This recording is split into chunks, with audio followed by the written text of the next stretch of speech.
다시 제자훈련으로 돌아왔습니다. 우리가 제자훈련 프로그램은 크게 처음 시작할 때에 생명반이 있습니다. 영적인 생명이 태동되고 영적인 생명이 자라가야 되기 때문입니다.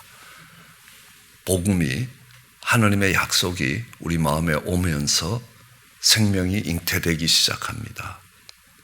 그 생명은 바라는 것이 실상이 되는 미래가 현재로 옴으로 인해서 생명은 풍성해집니다. 그리고 과거에 묶였던 아픔들과 상처로부터 회복되면서 더욱더 풍성해지고 자라갈 수 있습니다. 과거에 묶인 것들이 있으면 그 수준에서 더 이상 자라가지 못한다는 사실입니다. 그 생명이 자라가기 위해서 반드시 필요한 것이 영적 전쟁입니다. 우리는 얼마나 오랫동안 신앙생활을 했느냐에 따라서 달라지는 것이 아니라 영적 전쟁에 대해서 얼마만큼 인식하느냐에 따라서 그 사람의 영적인 성장이 일어난다는 것들을 배웠습니다. 그리고 이 영적 성장, 영적 전쟁에 승리하기 위해서는 기도와 말씀이 필요합니다. 말씀 속에 오토리티가 있고 기도 속에 파워가 있습니다. 그것이 영적 전쟁에 승리하게 만드는 두 개의 기둥이라는 것들을 배웠습니다. 이제 영적으로 성숙한 사람들은 하나님이 그에게 기대하고 하나님이 원하시는 일들이 있습니다. 그래서 우리는 그것을 사역이라고도 하고 미니스트리라고도 이야기하는데, 그것은 여러 관계 속에서 일이 나옵니다. 하나님과의 관계 속에서, 그리고 이 공동체 속에서, 교회와 가정 속에서 하나님이 기대하시는 일들이 있습니다. 그리고 아직 복음을 모르는 세상에 대해서, 이웃에 대해서 책임이 있다라고 말씀을 하시는 겁니다. 그래서 우리는 언제나 아름다운 교회라고 이야기하는 것은 그 관계의 균형을 가꾸어 가는 것입니다. 하나님과의 관계와 우리 교회, 형제 자매와의 관계, 그리고 세상과의 관계에 아름다운 균형이 있어야 합니다. 하나님과의 관계에만 집중하면 이게 교회가 아니라 기도원이 됩니다. 그리고 배움과 가르침과 이렇게 우리 형제들이 성장해야 된다라고 생각을 한다면 신학교가 되어버립니다. 그리고 선교에만 포커스를 해야 되겠다라고 한다면 선교기관이 됩니다. 교회라는 것은 그 세 개의 관계를 아름답게 유지해 가야 합니다. 제일 먼저 우리에게 요구되는 것이 하나님과의 관계입니다. 우리는 이것을 예배라고 이야기합니다. 그래서 이번에 공부할 것은 예배에 대해서 배워가는 것입니다. 하나님은 신령과 진정으로 하나님께 예배하는 자를 찾으신다라고 말씀하십니다. 예배하는 자가 어떤 사람일까? 라고, 예배가 뭘까라고 생각을 해봅니다. 예배를 우리가 영어로 표현을 하면 worship이라고 이야기합니다. 이 worship이 뭔가 하고 고민을 많이 해봤습니다. 그런데 여러분, 뒤에 ship이라는 게 붙죠. 이게 ship이라는 거는 SHIP 해서 배라는 뜻입니다. 이 배에 여러 사람이 타고 있는 겁니다. 그래서 이 워십 전에 펠로십이다 그러면 같은 연구실에서 일하는 사람을 펠로우라고 이야기합니다. 같이 하나님의 형제가 되어서 같이 하나님의 사역을 이루어가는 사람들을 펠로우라고 이야기합니다. 그 펠로우들 사이에 교제가 있어야 되고 정말 일이 있는 것입니다. 그것도 우리는 펠로십이라고 이야기합니다. 우리가 그 펠로우 중에서 아주 친한 사람이 있습니다. 친구라고 이야기하죠. 프렌드라고 이야기합니다. 그런데 그 사이에 만남이 있고 이런 것들을 이야기할 때에 프렌드십이라고 이야기합니다. 우정이 있습니다. 그죠? 친구라의 정도 있고 또 서로 마음을 나누는 부분들도 있습니다. 그리고 어떤 경우에는 클럽에 갑니다. 그럼 클럽에 멤버십이 있습니다. 그는 멤버들 사이에 또 지켜야 될 규칙도 있고 또 서로 나누는 것들이 있을 때 멤버십이라고 이야기합니다. 또 오너들끼리 모이면 오너십입니다. 오너들 사이에서 또 그가 소유하고 있는 것들과의 관계 속에서 일어나는 여러 가지 일들을 오너십이라고 이야기합니다. 그렇다면 우리는 워십이라는 것은 하느님과 그 예배드리는 자 사이의 관계를 워십이라고 이야기합니다. 그리고 세상과의 관계에서는 저희는 리더십이라고 보고 있습니다. 이들을 어떻게 주님 앞으로 인도해 갈 것인가, 리더와 팔로우 관계에 여러 가지 일들이 있고 관계성이 있습니다. 그걸 리더십이라고, 리더와 팔로우 사이에 일어나는 일들과 관계들을 이야기할 때, 그래서 이걸 총체적으로 이야기를 할 때는 릴레이션십이라고 이야기합니다. 여러 릴레이션들이 있다. 그러니까 펠로들 사이에 릴레이션이 있고, 오너들 사이에 릴레이션이 있고, 프렌드 사이에 릴레이션이 있고, 멤버들 사이에 여러 릴레이션이 있다. 그 릴레이션에 일어나는 일들을 우리는 릴레이션십이라고 이야기합니다. 그런 것처럼 워십도 하느님과 그 예배드리는 자 사이에 일어나는 것을 워십이라고 이야기합니다. 그래서 그러면 앞에 있는 워십의 WOR이라는 의미가 무엇인가를 한번 생각해 봐야 합니다. 이거는 worth라는 단어에서 왔습니다. 가치라는 거죠. 이거 해볼 만한 가치가 있다.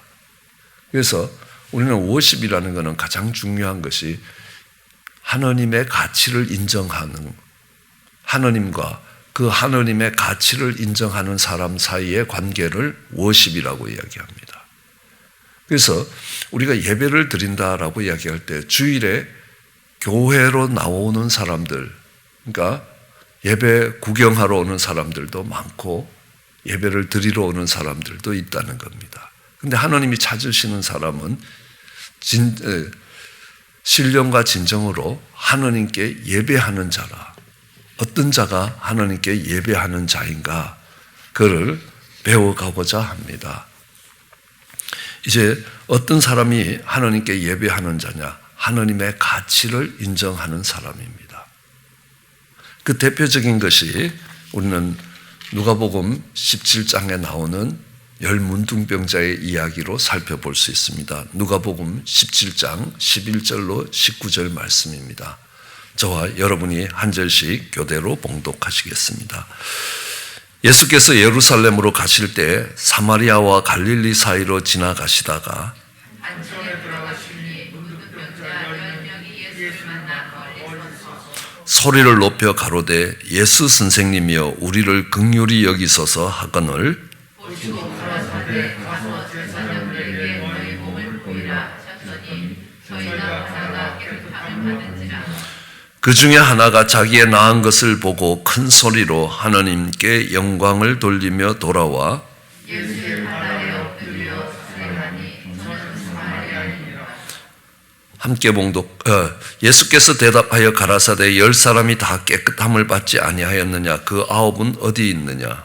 이만희 너희는 하나님의 영광을 돌려 돌아온 자가 없느냐 하시고 그에게 이르시되 일어나 가라 내 믿음이 너를 구원하였느니라 하시더라. 아멘.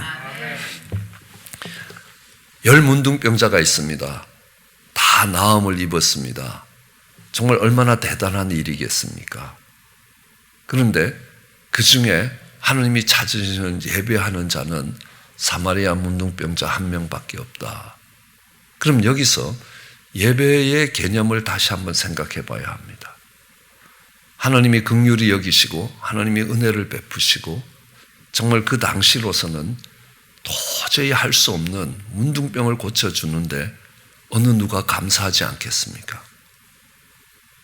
그런데 10 문둥병자의 감사는 어떤 감사였습니까? 문둥병이 나은 게 기뻤습니다. 다시 가족을 만날 수 있는 것이 기뻤습니다. 다시 사회로 돌아갈 수 있었습니다.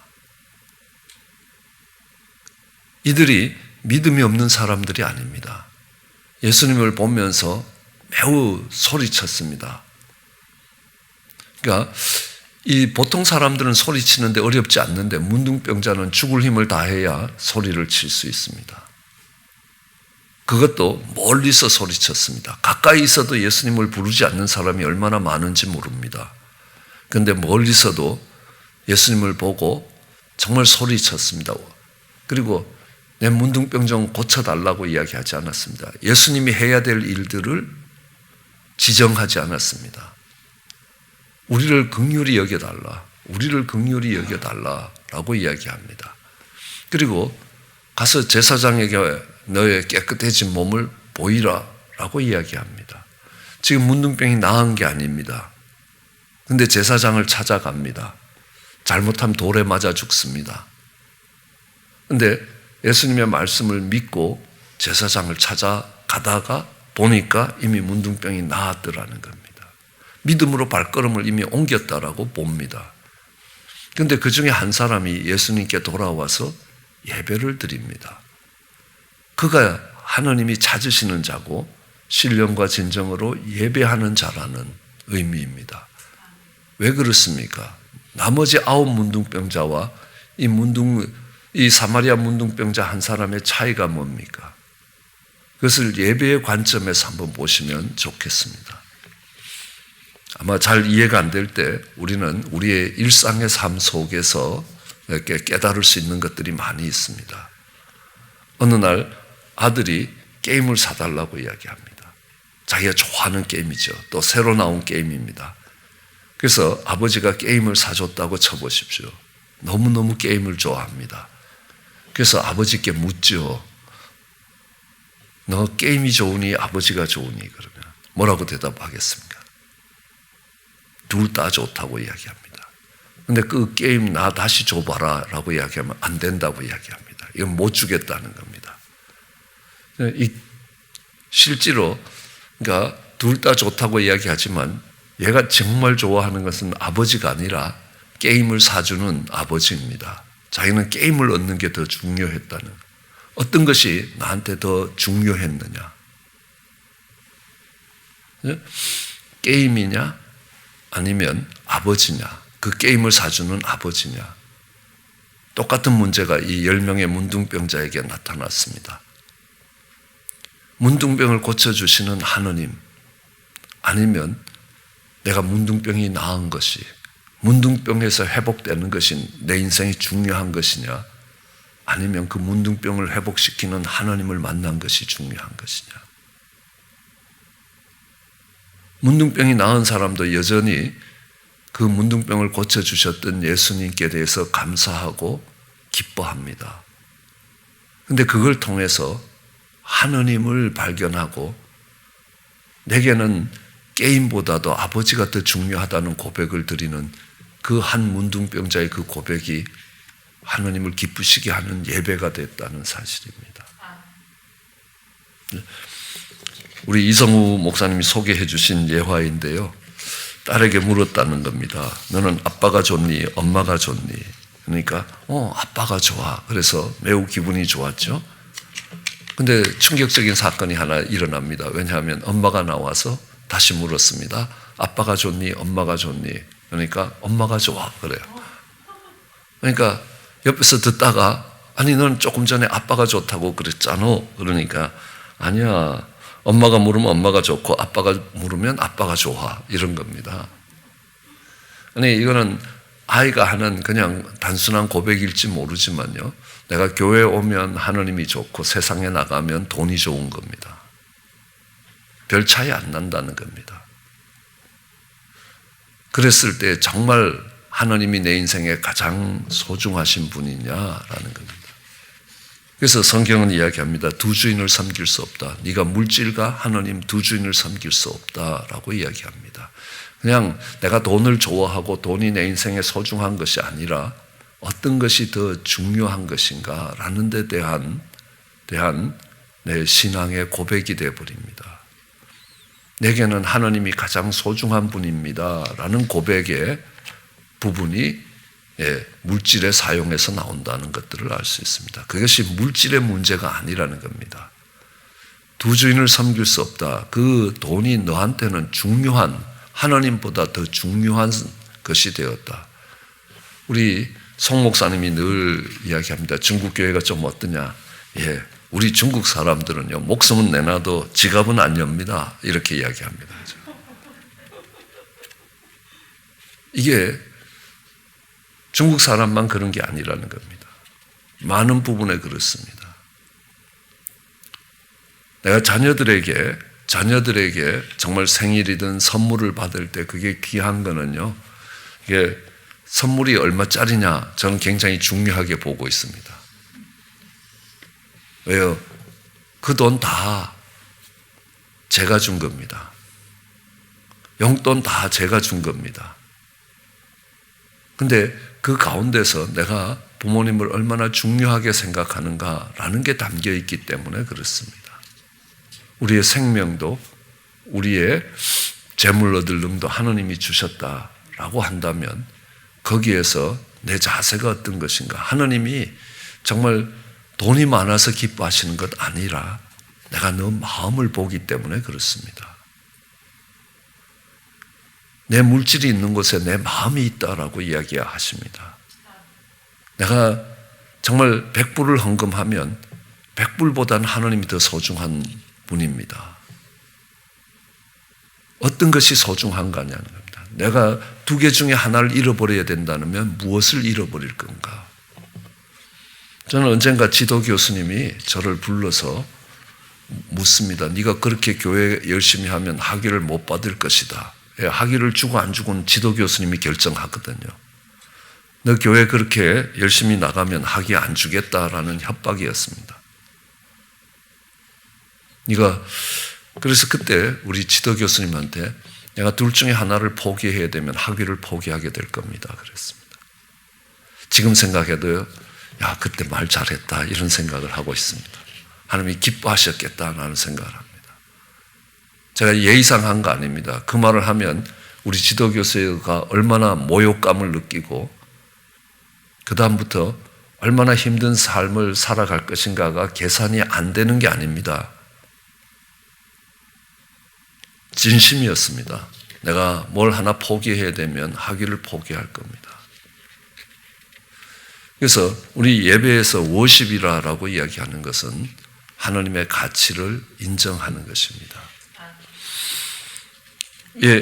어느 자매님이 청소를 하다가 남편의 책 가운데서, 일기장 가운데서 이런 글을 하나 찾았습니다. 딱 펴져 있는데 그게 펴져 있었습니다. 그리운 미연아, 미연이는 아내 이름이 아닙니다.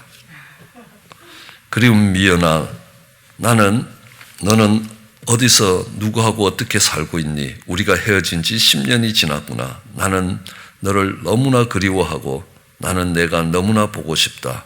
내가 아내를 끌어안을 때 너를 끌어안는다고 상상해 본다. 내가 저녁 식탁에서 아이들을 볼 때 너와 나 사이에 난 아이라고 생각해 본다. 그리운 미연아, 어디 있느냐? 너무 보고 싶다. 이런 쪽지를 읽으면 아내의 기분이 어떨까요? 아내가 힘없이 주저앉으며 하는 말이 이 나쁜 놈 이럴 수가 있는가 하고 생각합니다. 근데 그 남편을 보면요, 남편으로 역할을 다 합니다. 열심히 일했습니다. 돈을 벌어 주었습니다. 좋은 집도 사주었습니다. 자녀도 둘 있습니다. 그 남편의 문제가 뭡니까? 그죠? 마음이 거기 있지 않았다는 겁니다. 마음이 아내에게 있지 않았다는 겁니다. 비록 남편으로서 모든 의무를 다 이행하고 있지만 마음은 가정에 있지 않았습니다. 그런 남편과 그런 아내와 산다면 굉장히 힘들 겁니다. 아주 배신감을 느끼게 될 겁니다. 혹시 이 모습이 우리가 예배드리는 모습이 아니냐라는 생각을 합니다. 몸은 교회에 옵니다. 찬송도 하죠. 헌금도 드리죠. 말씀과 기도에도 힘쓰죠. 믿는 사람으로 하는 일은 다 합니다. 그런데 마음은 콩밭에 가 있습니다. 마음은 세상에 가 있다는 겁니다. 하나님이 말씀하십니다. 이스라엘의 왕을 세울 때에 그 기름 부음을 위해서 갔던 사무엘에게 여호와께서 사무엘에게 이르시되 그 용모와 신장을 보지 말라. 내가 이미 그를 버렸노라. 나의 보는 것은 사람과 같지 아니하니 사람은 외모를 보거니와 나 여호와는 중심을 보느니라. 마음의 가운데 무엇이 있는가라는 것들을 본다는 겁니다. 우리가 얼마든지 교회에 와서 예배드리는 자의 모든 모습을 갖추고 있지만 그 마음이 하나님께 와 있지 않습니다. 그 마음에 가장 중요한 분이 하나님이 아닐 때가 많이 있다는 겁니다. 그래서 우리는 참된 예배라고 이야기할 때 하나님의 가치를 인정하는 것입니다. 그렇죠? 그래서 주는 그리스도여 살아계신 하나님의 아들입니다. 이 신앙 고백이 바로 예배자의 모습입니다. 주는 그리스도라는 말이 무슨 말입니까? 내 인생에 가장 중요한 것은 예수님입니다. 내 생명의 주관자가 되시는 겁니다. 나의 생사화복을 주관하고 계십니다. 내가 예배자로 서는 것입니다. 그러면 하나님이 말씀하십니다. 내가 천국의 열쇠를 줄 것이다. 그리고 네가 땅에서 무엇이든지 매면 매일 것이고 풀면 풀릴 것이다. 이게 예배자의 모습입니다. 주가 그리스도입니다. 내 삶의 주인이, 내 삶의 가장 중요한 것이 그리스도라고 고백하는 것입니다. 그런데 많은 경우에 사람들이 내 백성이 이렇게 이야기합니다. 입술로는 나를 공경하나 마음은 멀리 떠났다는 겁니다. 또 나를 경외함은 사람의 계명으로 가르침을 받아서 그럴 뿐이라는 겁니다. 영적인 세계의 가치를 인정하고 우리가 살아가는 세상은 밤에 점 찍어 놓은 것처럼 짧다는 겁니다. 영혼부터 영혼까지 이어지는 시간에 그 시간은 너무나 짧은 겁니다. 아침에 피었다가 저녁에 아궁이에 들어가는 풀의 꽃과 같은 게 인생이라는 겁니다. 그런데 그 인생에서 하나님을 알게 되고 하나님을 예배하는 것이 얼마나 큰 축복인지 모릅니다.